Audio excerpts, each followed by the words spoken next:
सुनै सिद्ध पीर सुरनाथे, सुनै धरत धौल आकाशे, सुनै दीप लो पाताल, सुनै पोहे न सकै काल।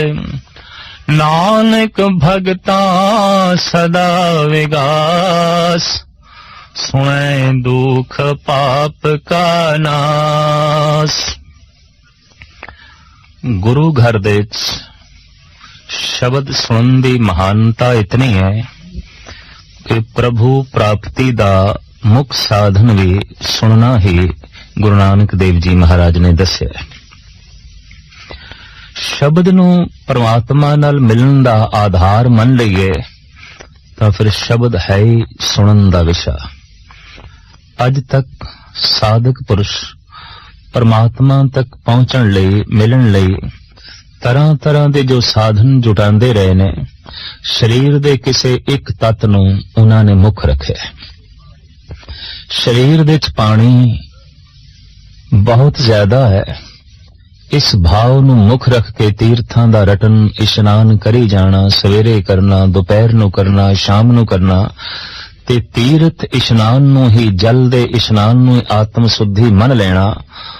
मुख गल इतनी है कि प्रभु प्राप्ति दा साधन जो अपनाया गया ओदे च पानी प्रधान है।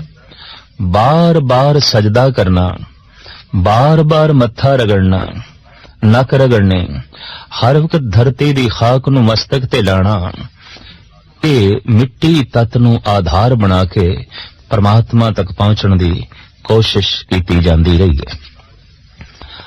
अग बाल के, धूणे तपा के और जेठ हाड़ दी धुप दे च बैठ के अपने शरीर नूं तपाना, ये अगन तत्त नूं प्रभु प्राप्ति दा साधन जान के योगी जन साधक पुरुष साधना करते रहे ने और शरीर दे च अगन तत्त दे आसरे ते प्रभु तक मिलन दी पहुंचण दी कोशिश करते रहे ने। साहिब श्री गुरु नानक देव जी महाराज ने जो मार्ग अपनाया ते जगत लई दसिया, ओदे च आकाश प्रधान है, किधरे मिट्टी प्रधान है, किधरे पानी प्रधान है, किधरे अग्नि प्रधान है।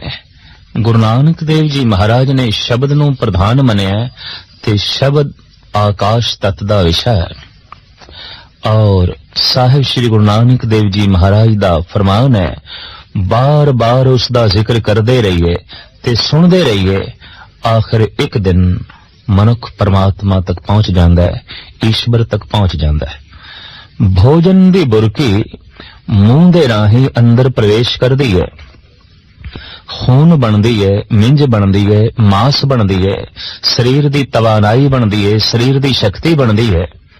शब्द कन्ना दे राही अंदर जद प्रवेश करता है तो वो अनाहद नाद बनता है, परम प्रकाश बनता है, दैवी संपदा नूं अंदरों जन्म देण दे सहायक होंदा है।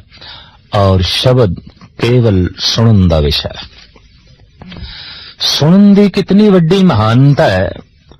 मूल पंक्ति है इस पंक्ति दी, नानक भगतां सदा विगास, सुनिया दुख पाप का नास।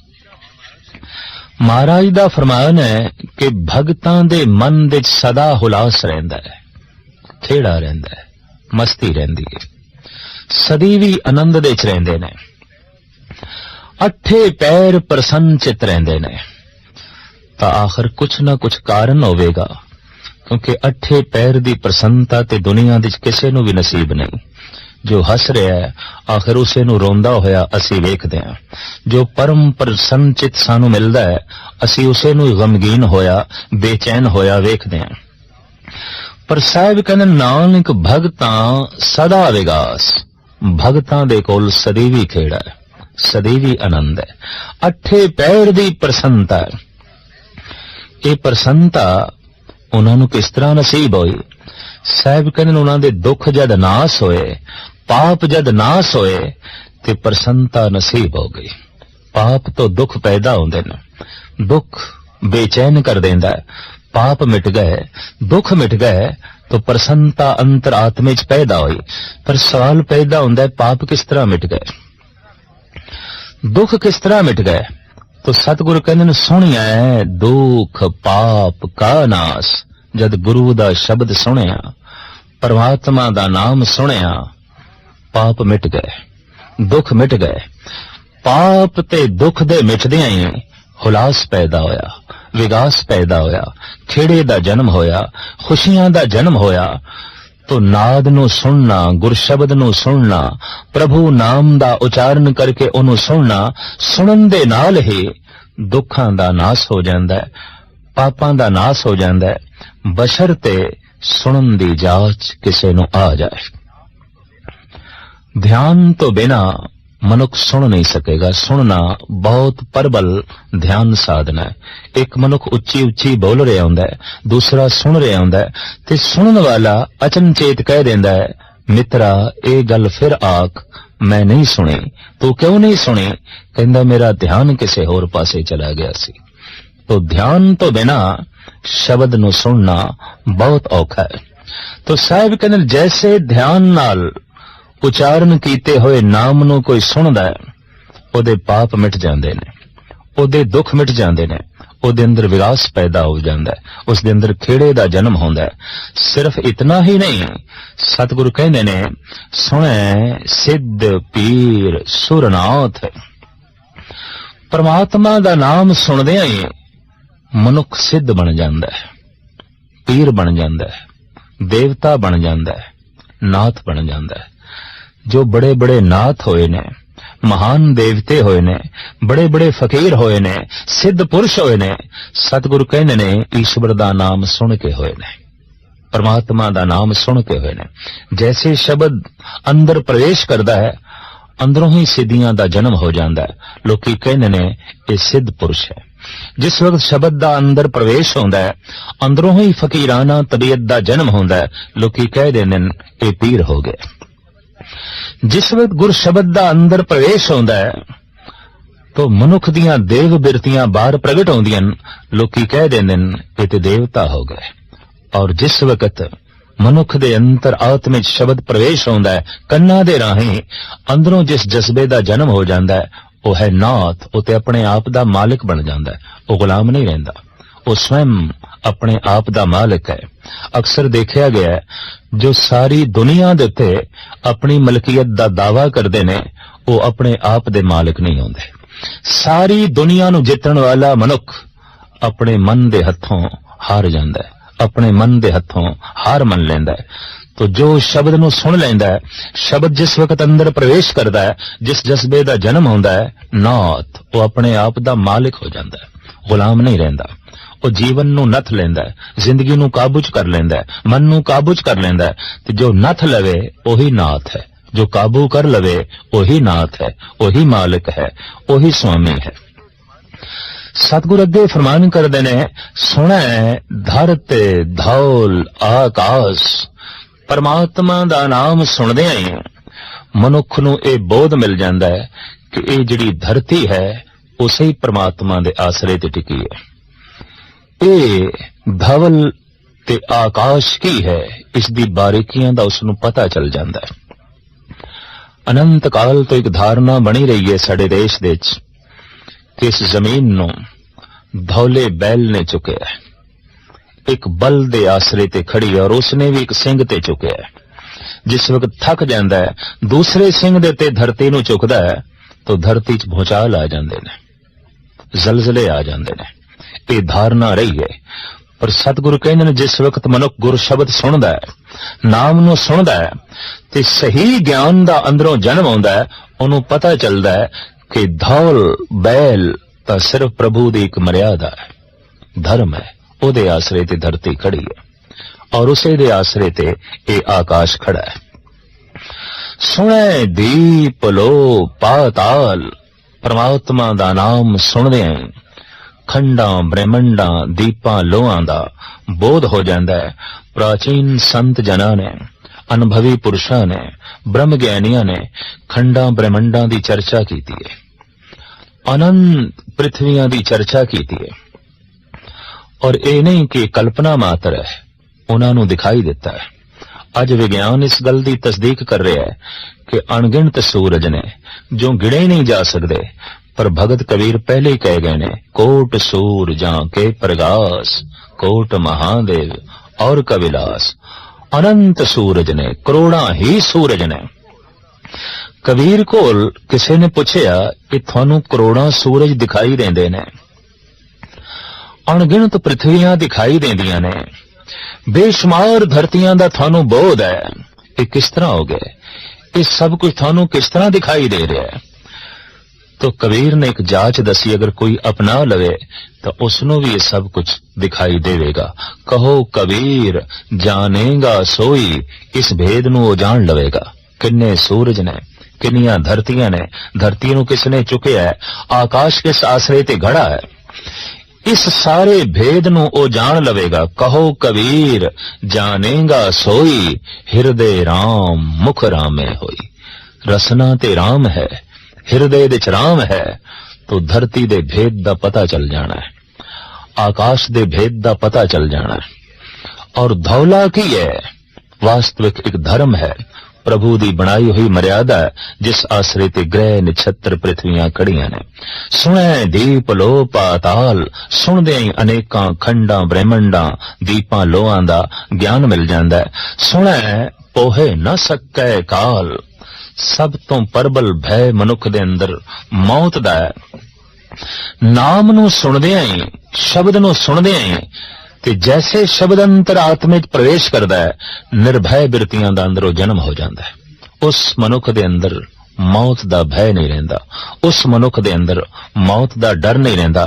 जो जगत मौत तो डरिया होया है, महज इस वास्ते शब्द दा अंदर प्रवेश नहीं होया।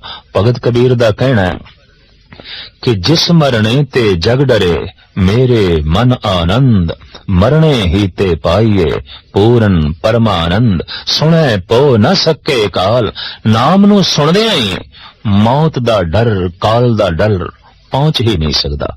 वो मनुख निर्भय होके जीवदा है, उसनू अमृत तत्व की प्राप्ति हो जाती है। ऐसा मनुख है सदा विगास दे च रहिंदा है। नानक भगतां सदा विगास, क्यों? सुने दुख पाप का नाश। परमात्मा दा नाम सुनदियां ही उसदे पाप नाश हो जांदे ने, उसदे दुख नाश हो जांदे ने, हिरदा हौला फुल हो जांदा है, विगास खिड़िया होया चमन हिरदा बन जांदा है। इस वास्ते साहिब कहंदे ने भगतां दे अंतर आत्मे च सदैवी विगास हुंदा है। सुने ईसर बर्मा इंदे, सुने मोक्ष सलाह नु मंदे, सुने जोग जुगत तनु भेद, सुने शास्त्र सिमरत वेद, नानक भगता सदा विगास, सुने दुख पाप का नाश। जपजी साहब दे अंदर सिर्फ एक विषय दे उत्ते गुरु नानक देव जी महाराज ने चार पौड़ियां उचारण कीतियां ने। उन्हां पौड़ियां दे चों सुनिए दियां पौड़ियां सब तो प्रथम ने, और ये 4 पौड़ियां ने। सुनन दी इतनी भारी महानता है कि बार बार साहिब गुरु नानक देव जी महाराज नूं सुनन दी महानता दसनी पई है। सुनन नाल की हो जांदा है, शब्द दा जद कन्ना दे राहें अंदर प्रवेश होंदा है तो अंतर आत्मिक जो जागृति पैदा होंदी है। बार बार गुरुदेव उसदा जिक्र करदे ने। सुनन नाल इतनी गल ते स्पष्ट पाप नाश हो जांदे ने। पाप तो मुराद ओ मनुख दूजे नूं चोट नहीं पहुंचांदा। पाप की है? जिस विचार तो, जिस किरदार तो दूजे नूं चोट पहुंचे, दूजे दा अहित होवे, दूजे दा दिल दुखे, दूजे दा नुकसान होवे। जिस कर्म तो, जिस विचार तो, जिस लेखनी तो, जिस किरदार तो दूजे नूं चोट पहुंचे, वो पाप है। ते जद दूजे नूं कोई चोट पहुंचांदा है तो पलट के चोट वापस आउंदी है। ये जगत दा नियम है, ये ईश्वरी विधान है। तो दुखी होवेगा, पापी दुखी होवेगा। पापी तो मुराद दूजे नूं चोट पहुंचाएगी, पापी तो मुराद दूजे नूं दुखत कीता गया। तो जो दूजे ਨੂੰ दुखित कर रहा है खुद सुखी नहीं रह सकेगा, दुख पलट के वापस आएगा और अनंत गुणा पलट के वापस आएगा। तो जगत गुरु बाबा कहते ने जो शब्द ਨੂੰ ਸੁਣਦਾ है ਉਹਦੇ ਅੰਦਰੋਂ पाप नाश हो जाता है, दूजे ਨੂੰ चोट पहुंचाਉਣ ਦੀ ਬਿਰਤੀ खत्म हो जाती है। जैसे पाप खत्म होता है वैसे दुख मिट जाता है, क्योंकि किसी ਨੂੰ दुख पहुंचाया नहीं तो पलट के दुख वापस भी नहीं आया। दुखां दा नाश होया, पापां दा नाश होया। इस वास्ते अठे पैर प्रसन्नता बनी रहिंदी है, विकास बनिया रहिंदा है, हुलारा बनिया रहिंदा है। नानक भगतां सदा विकास, सुनै दुख पाप का नाश। सुनिए भी इस दूसरी पौड़ी च जो जो अवस्था मनुख दी सुनन नाल बनदी है, सतगुरु देव जी महाराज इस ढंग नाल फरमान करदे ने, सुनै ईश्वर बर्मा इंद। ब्रह्मे वर्गी पदवी इस देश दे सब तो प्राचीन उगा दार्शनिक ब्रह्मा होया है, जो बहुत गहरे तल विच सोचदा सी। धरती की है, आकाश की है, वनस्पति की है, जीवन की है, जीव की है, तत्त की ने। गरज के हर एक दे अंतर आत्म च झात मारन दी बिरती ब्रह्मे कोल सी। जो बहुत गहरे तल विच वेखे उसे नूं दार्शनिक कहंदे ने। दार्शनिक बिरतियां दा मालिक ये ब्रह्मा सी। जो नाम सुनदा है उन्हों गहरी दृष्टि मिल जाती है, उन्हों ब्रह्मे वर्गी पदवी मिल जाती है। वो ब्रह्मे की तरह आलम हो जाता है, वो मूड नहीं रहेगा। नाम जपण वाला मूड नहीं रहेगा, मूर्ख नहीं होवेगा, अनजान नहीं होवेगा। नाम जपण वाला महान सियाणा होवेगा। ये गल वखरी है कि आम लोकी कई दफा जिसने विकारां दा त्याग कीता है ते नाम रस दे लीन है, उन्हों मूड कहंदे ने, उन्हों अज्ञानी कहंदे ने, ना समझ कहंदे ने, ये जगत दा रस नहीं मान रहा। पर भगत कबीर कहंदे ने, संतो माखन खाया छाछ पिए संसार। संत ते तत रस दा आनंद माणदे ने, मक्खन छकदे ने, ते जगत लस्सी पींदा है। संसार विकारां दा रस माणदा है, भगत परमात्मा दा रस माणदा है। रस दोवां कोल ने ते दोहां दे रस च इतना अंतर है, एक लस्सी पी रहा है, एक मक्खन छक रहा है। तो जिसनों मक्खन की प्राप्ति हो गई है वो कोई मूड थोड़ी है, मूड ते वो ने जो लस्सी दे उत्ते गुजारा कर रहे ने, ते लस्सी नूं ही जिन्हां ने सब कुछ समझ लिया। तो तत्त वस्तु की प्राप्ति होंदी है भगत नूं, ਉਹਦੇ ਕੋਲ बड़ी गहरी दृष्टि है। वो ब्रह्मे की तरह आलम होंदा है, सियाणा होंदा है, ज्ञाता होंदा है। सुनै ईश्वर बर्मा इंद, और सुनदियां ही ਉਹਦੇ कोल अवधूत बिरती शिव जी की तरह बनती है, विष्णु की तरह दया बिरती बनती है, शंकर की तरह त्यागी बिरती बनती है। इस देश के त्यागियां दे चों सिरमौर मन्ने गए शंकर, दयालुआं दे चों सिरमौर मन्ने गए विष्णु, ज्ञानियां दे चों सिरमौर मन्ने गए ब्रह्म। तो साहिब कहते ने ये पदवियां सुन के मिलदियां ने। सुन के कोई इतना वड्डा दयालु बनया है, सुन के ही कोई इतना वड्डा ज्ञानी बनया है, और सुन के ही कोई इतना वड्डा त्यागी बनया है जैसे कि शंकर है। तो सतगुरुदेव जी महाराज कहते ने सुनन दे नाल ही मनुख ब्रह्मे वर्गा ज्ञाता बन जाता है, शंकर जैसा त्यागी बन जाता है, विष्णु जैसा दयालु बन जाता है, और इंद्र जैसा ऐश माणन वाला बन जाता है। सारे सुखां दा, सारे रसां दा आनंद माणन वाला।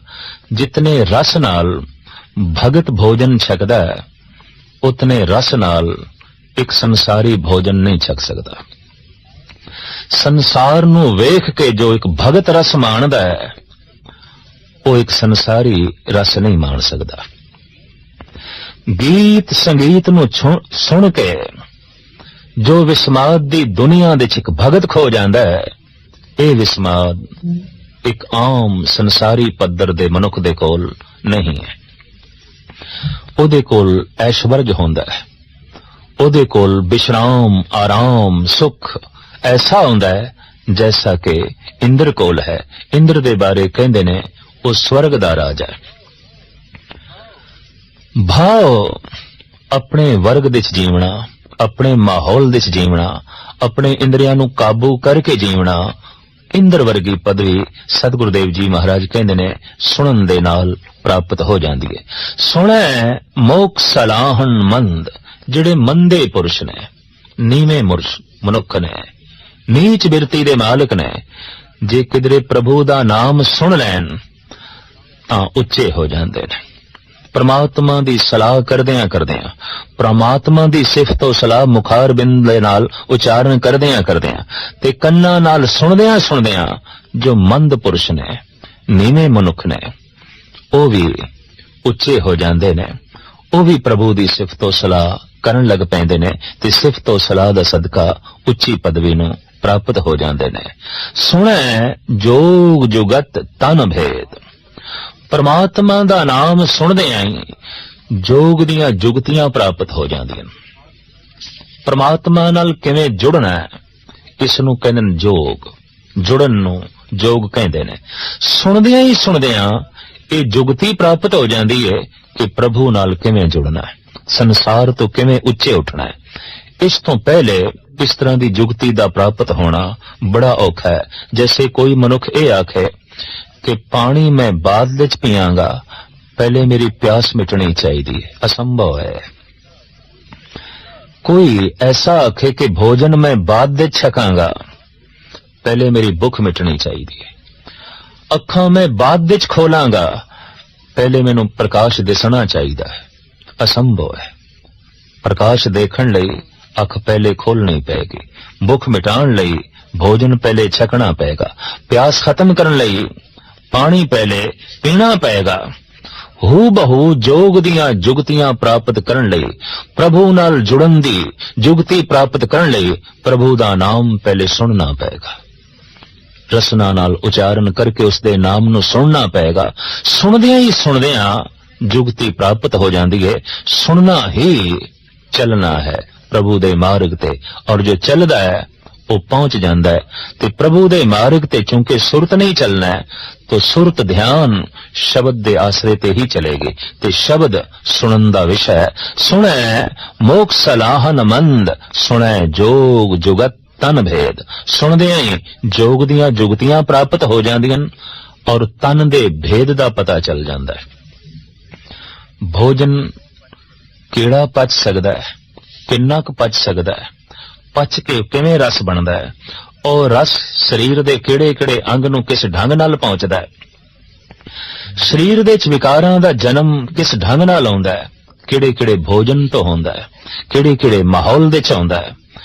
इस तरीके दे नाल तन दे होर गुज्जे भेद बीमारियां दा जन्म किवें होंदा है और क्यों होंदा है, इन्हां दा समाधान की है, इन्हां दा इलाज की है। आदि काल तो देखा गया है कि जैसा शरीर दा ज्ञान ऋषि मुनियां दे कोल सी, अजोके वड्डे ते वड्डे डॉक्टर कोल भी नहीं है। जो शरीर दी गहराई दे विच बहुत गहरे उतर के शरीर दा भेद जोगी जन दस सके ने, वो ते अज दी साइंस भी नहीं दस सकी। और हैरान ने अजोके मनुख कि कोई आला नहीं सी, कोई इस तरह दे उपकरण नहीं सन, ते शरीर दियां इतनियां बारीकियां दा जिक्र वैदिक ग्रंथां दे विच मौजूद है। जड़ी बूटियां दा जो रस ते उन्हां दा सुभाव अज तो हजारां साल पहले दसिया गया है, अजोकी साइंस भी ओही कुछ दस रही है। आखिर ये भेद किस तरह मिलिया, ये ज्ञान किस तरह मिलिया? साहिब कहंदे परमात्मा दा नाम सुनदे हैं, जिथे जुड़न दी जुगती मिल जाती है परमात्मा नाल, उत्थे तन दे भेद दा भी पता चल जाता है। एक एक नाड़ी दा पता चल जाता है। तमाम नाड़ियां दी गिणती बकायदा वैदिक ग्रंथां दे विच मौजूद है। एक एक नाड़ी दी अहमियत की है, इस तरह दा ज्ञान भी मौजूद है। और भगत नामदेव जी महाराज दा फरमान है कि जैसे कोई परमात्मा दा नाम सुनदा है ते नाम अंतरात्मे दे विच वसदा है, फिर नसां दे विच निरा खून गर्दिश नहीं करदा, अमृत गर्दिश करदा है। 10 बैरागन मोहे बस कीने पंचों का मिटनाओ 70 दोए भरे अमृतसर बिख को मार कढाओ। ਸਰੀਰ ਦੇ ਵਿੱਚ ਮੋਟੀਆਂ ਨਾੜੀਆਂ ਭਗਤ ਨਾਮਦੇਵ ਜੀ ਮਹਾਰਾਜ ਦੇ ਕਥਨ ਅਨੁਸਾਰ 72 ਨੇ ਤੇ ਆਪ ਕਹਿੰਦੇ ਨੇ ਨਾ 72 ਨਾੜੀਆਂ ਦੇ ਵਿੱਚ ਹੁਣ ਖੂਨ ਨਹੀਂ ਗਰਦਿਸ਼ ਕਰ ਰਿਹਾ, ਅੰਮ੍ਰਿਤ ਗਰਦਿਸ਼ ਕਰ ਰਿਹਾ ਹੈ। ਇੰਨਾ ਖੂਨ ਪਾਵਨ ਹੋ ਗਿਆ, ਐਸਾ ਖੂਨ ਜੇ ਕਿਧਰੇ ਉਛਾਲ ਦੇ ਚ ਆ ਜਾਏ ਜਗਤ ਦੇ ਚ ਕ੍ਰਾਂਤੀ ਹੋ ਜਾਂਦੀ ਹੈ। ਐਸਾ ਖੂਨ ਜੇ ਕਿਧਰੇ ਡੁੱਲ ਜਾਏ ਉਸ ਥਾਂ ਤੇ ਸ਼ਹੀਦੀ ਅਸਥਾਨ ਤੀਰਥ ਬਣ ਜਾਂਦਾ ਹੈ। ਖੂਨ ਤੇ ਰੋਜ਼ ਡੁੱਲਦੇ ਨੇ, ਕੁਝ ਵੀ ਨਹੀਂ ਹੁੰਦਾ, पर जो खून अमृत बन गया अगर उस दे उछाल आ गया तो क्रांति आ जाएगी। जे किसी ने डोल दिता है तो उत्थे ओ तीर्थ बनेगा जो सदियां तक मनुख नूं पावन करदा रहेगा और परमात्मा नाल जुड़न दी प्रेरणा करदा रहेगा। महापुरुष दे खून दे अंदर इतनी पवित्रता होंदी है।